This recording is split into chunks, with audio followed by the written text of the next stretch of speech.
qui font que l'Algérie maintient les frontières fermées avec le Maroc.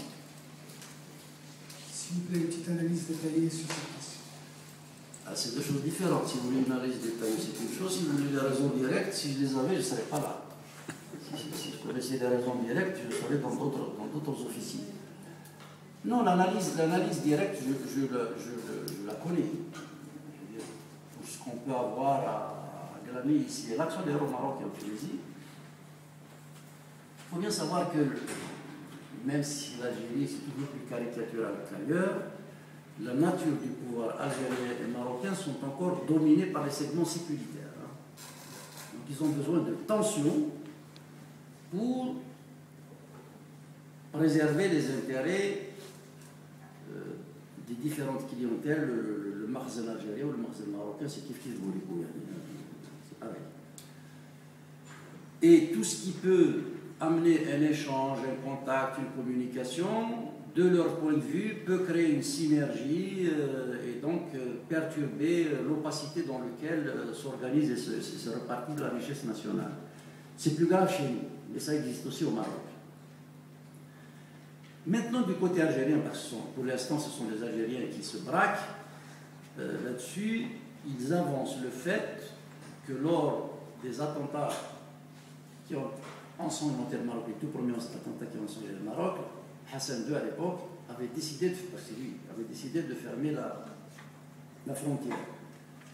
Ce qui était une belle bêtise, estimant que c'était des Algériens qui étaient à l'origine de cet attentat, ce qui n'était pas le cas.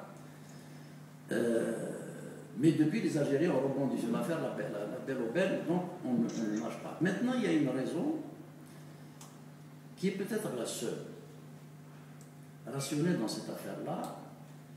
Les Algériens le disent en privé, mais jamais. Les dirigeants algériens le disent en privé, mais jamais. On dit que si jamais on ouvre, nous avons un retard tel dans notre petite et moyenne entreprise que le marché algérien, notamment à l'ouest, va être inondé des produits marocains et nous n'avons aucun intérêt, devant un tel déséquilibre, à ouvrir les frontières. Alors, quand vous dites, vous ne faites rien pour que vos entreprises deviennent compétitives et plus vous fermez, plus le retard va s'aggraver, évidemment là, vous êtes déjà dans un débat qui ne les intéresse plus. C'est le seul, moi je ne crois pas à cet argument, mais c'est le seul argument lisible qu'on peut vous donner. Sinon, ils nous ont attaqué en 1963, la guerre des sables,